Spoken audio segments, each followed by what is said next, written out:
Okay, so next നമ്മൾ discuss ചെയ്യുന്നത് next module ആണ്. Okay, so module 4.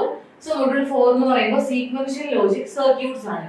സോ ഈ ഒരു മൊഡ്യൂളിൽ നമ്മൾ കംപ്ലീറ്റ് ആയിട്ട് ഡിസ്കസ് ചെയ്യുന്നത് സീക്വൻഷ്യൽ ലോജിക് സർക്യൂട്ട്സിന്റെ കോൺസെപ്റ്റ് ആണ്.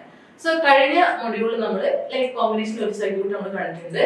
സോ ഈ ഒരു ടോപ്പിക്കിൽ നമ്മൾ ഡിസ്കസ് ചെയ്യുന്നത് സീക്വൻഷ്യൽ ലോജിക് സർക്യൂട്ട് ആണ്. So first of all just ഒരു കമ്പാരിസൺ പോലെ പറയാം എന്താണ് കോമ്പിനേഷൻ ലോജിക് സർക്യൂട്ട് അതുപോലെ തന്നെ എന്താണ് സീക്വൻഷ്യൽ ലോജിക് സർക്യൂട്ട് എന്നുള്ളത്. സോ ഒരു കോമ്പിനേഷൻ ലോജിക് സർക്യൂട്ട് എന്ന് പറയുമ്പോൾ ഫസ്റ്റ് പോയിന്റ് എന്താ, the present output depends only on present input. Okay, നമ്മൾ already like adder, subtractor, mux അതുപോലെ തന്നെ ഡിമക്സിന്റെ കോൺസെപ്റ്റ് ഒക്കെ നമ്മൾ തൊട്ട് മുന്നത്തെ മൊഡ്യൂൾ നമ്മൾ ഡിസ്കസ് ചെയ്തിട്ടുണ്ട്. ഓക്കെ, സോ അവിടെ നമ്മൾ കണ്ടത് എന്താ, അതായത് പ്രസന്റ് ഔട്ട്പുട്ട് ഡിപെൻഡ് ചെയ്യുന്നത് എന്താണോ പ്രസന്റ് ഇൻപുട്ട്. ഓക്കെ, സോ അതിനെ മാത്രമേ പ്രസന്റ് ഔട്ട്പുട്ട് ഡിപെൻഡ് ചെയ്തിട്ടുണ്ടായിരുന്നുള്ളൂ. Okay, so the present output depends only on present input. Okay, so അതാണ് ഒരു കോമ്പിനേഷൻ ലോജിക് സർക്യൂട്ട് എന്ന് പറയുന്നത്. For examples of combination logic circuits are adder, subtractor, mux and multiplexer and demultiplexer. So this is a circuit diagram of combination logic circuit. Okay, so input വരുന്നുണ്ട്, അതുപോലെ m അതായത് n inputs ഉണ്ട്, അതുപോലെ m outputs ഉണ്ട്.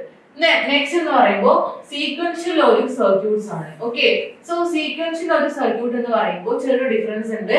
The present output depends on present input and past output. Okay, so present output എന്തിനാ, ഇവിടെ രണ്ട് കാര്യങ്ങൾ ഡിപെൻഡ് ചെയ്യുന്നുണ്ട്. കോമ്പിനേഷൻ ലോജിക് സർക്യൂട്ടിന്റെ കേസിൽ പ്രസന്റ് ഔട്ട്പുട്ട് എന്താണോ പ്രസന്റ് ഇൻപുട്ട് അതിനെ മാത്രമേ ഡിപെൻഡ് ചെയ്യാറുള്ളൂ. ബട്ട് ഈ സീക്വൻഷ്യൽ ലോജിക് സർക്യൂട്ടിന്റെ കേസിൽ പ്രസന്റ് ഔട്ട്പുട്ട് എന്തിനൊക്കെ ഡിപെൻഡ് ചെയ്യുന്നുണ്ട്, അതായത് പ്രസന്റ് ഇൻപുട്ടിനെയും അതുപോലെ പ്രീവിയസ് ഔട്ട്പുട്ടിനെയും. ഓക്കെ, എന്താണോ പ്രീവിയസ് ഔട്ട്പുട്ട് അതിനെയും ഡിപെൻഡ് ചെയ്യുന്നുണ്ട്, പ്രസന്റ് ഇൻപുട്ടിനെയും ഡിപെൻഡ് ചെയ്യുന്നുണ്ട്.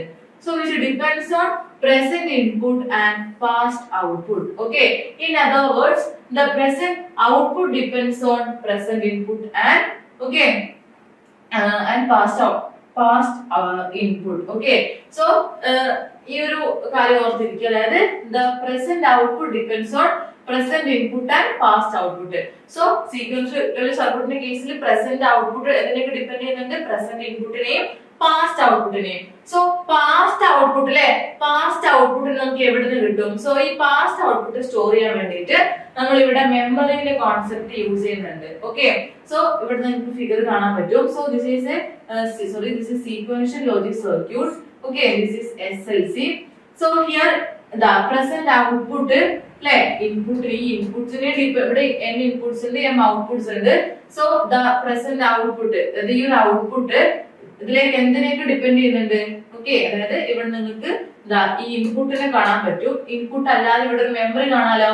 സോ ഈ മെമ്മറിയിൽ നമ്മൾ സ്റ്റോർ ചെയ്യുന്നത് mainly previous output. Okay, so previous output ആ ഒരു റിസൾട്ട് ആണ് ഈ ഒരു മെമ്മറി ബ്ലോക്കിൽ നമ്മൾ സ്റ്റോർ ചെയ്യുന്നത്. ഓക്കെ, സോ ആ പ്രീവിയസ് ഔട്ട്പുട്ട് ഇവിടെ ഉള്ളത് മെമ്മറിയിൽ ഉള്ളത് ആക്ച്വലി എന്താണ്, പ്രീവിയസ് ഔട്ട്പുട്ട് ആണ്. Okay, previous output.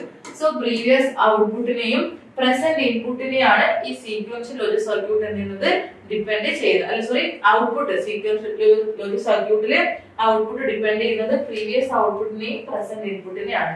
സോ ഇതാണ് main difference between combination logic circuit and sequential logic circuit. Okay, so ഇവിടെ CLC-യിൽ ഇപ്പോ ഔട്ട്പുട്ട് ജസ്റ്റ് ഇൻപുട്ടിനെ മാത്രമേ ഡിപെൻഡ് ചെയ്യുന്നുള്ളൂ. ഓക്കെ, എന്താണ് പ്രസന്റ് ഇൻപുട്ട് അതിനെ മാത്രമേ ഡിപെൻഡ് ചെയ്യുന്നുള്ളൂ. ഓക്കെ, സോ ഈ ഒരു ബേസിക് ഡിഫറൻസ് നിങ്ങൾ എന്ത് ചെയ്യുക, കറക്റ്റ് ആയിട്ട് അറിയിക്കുക.